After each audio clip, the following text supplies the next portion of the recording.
आज से 10 साल पहले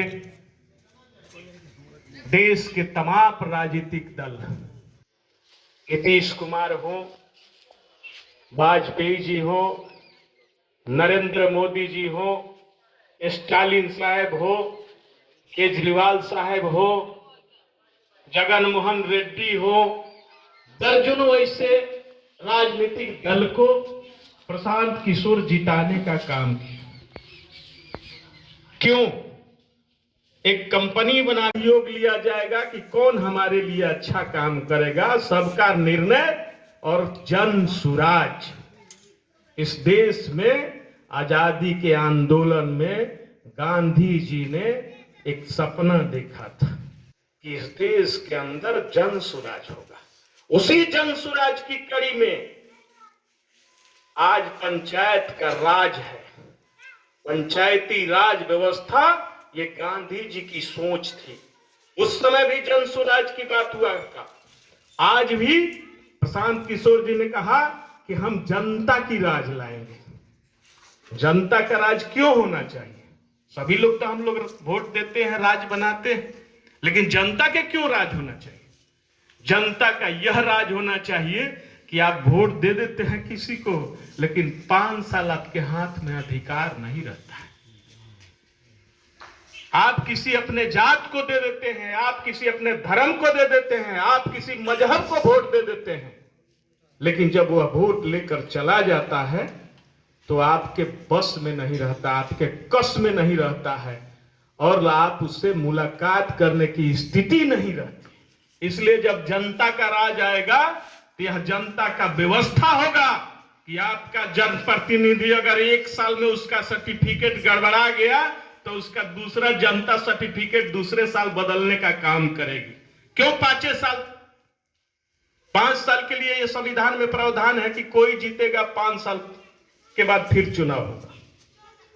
प्रशांत किशोर जी ने कहा कि हम जब आएंगे इस सरकार के अंदर, बिहार के अंदर, तो हम एक ऐसी व्यवस्था लाएंगे कि हर साल जनप्रतिनिधियों का जनता का रिपोर्ट कार्ड पेश करना पड़ेगा। हर स्कूल में मास्टर साहब का रिपोर्ट कार्ड पेश होगा कि आपका बच्चा कितना आगे बढ़ रहा है।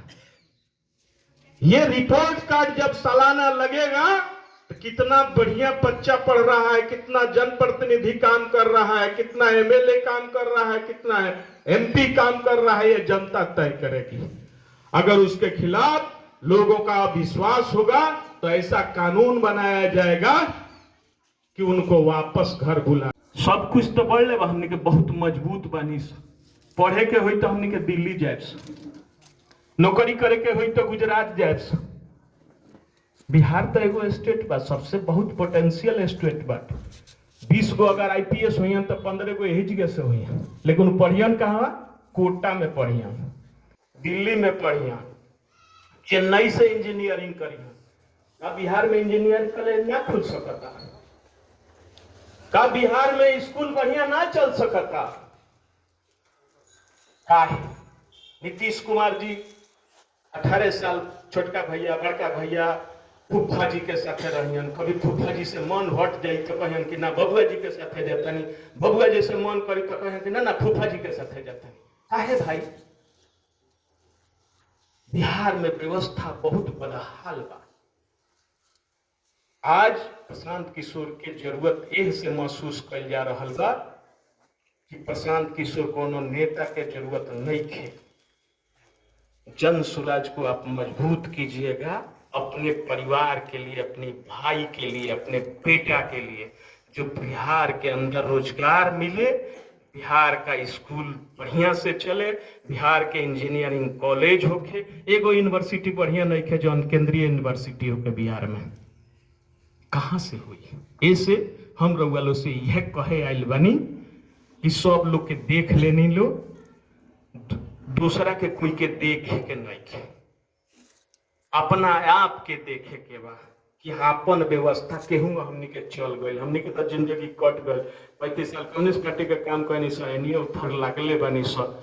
2, 4, 5, 10 साल और चलल जाइए, ओकर बाद देह चली ना, घरे रह चली। 5 साल समय का 5 साल में जन सूरज के जो स्थिति बा बढ़ रहल बा। हम कोई के जाति धर्म के बात नहीं के कहत। आज समाज में इतना नफरत फैल गई बा कि जाति जाति में बंटवारा कर दहल बा। नीतीश कुमार अलन तो दलित लोग से महादलित कर दिलन, मुस्लिम में से पसमानदा कर दिलन। अब कौन ची करी है भाई? बांटत रही समाज के, जब जरूरत लाग जाए। अब यहाँ तक ले आ गई बा कि हमने के चुनाव में रहनी है सब लोग विधानसभा वाला में, तब कुड़ी के खो जाता रहे।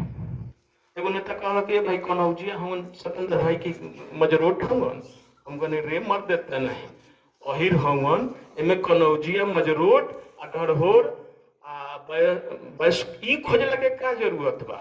ना एगो मजरोट बा बेचारा वो लड़ता। हम कहने आहिरे दात। अब ई बतलाई जातों में अब कुड़ी ई हालात बा। दूसरा जगह हमनी के जाई सो तो ना पूछाई, लेकिन अब इहो पूछाता। अब आवे वाला दिन में सरकार इहो करी के भाई केकर संख्या बेसी बा त कनौजिया के बेसी बा, ज्यादा बनी सो हमनी के। किसनौत भाई लोग टापाटुया बा, मजरोट भाई लोग कुछ इलाका में बा, आ गोरिया लोग भाई किछार पर बा। तो अब बतलाई कि अब एहू जिगिया हिसाब जोड़ाई कि ना भाई अब केकर बेसी बा, मजरोट बेसी बा, कनौजिया बेसी बा कि किसनौत बेसी बा? सब जात में कुड़िया बा, ऐसे हम कह दनी। तो ई हालात बा, तो एकरा के बदले के पड़ी।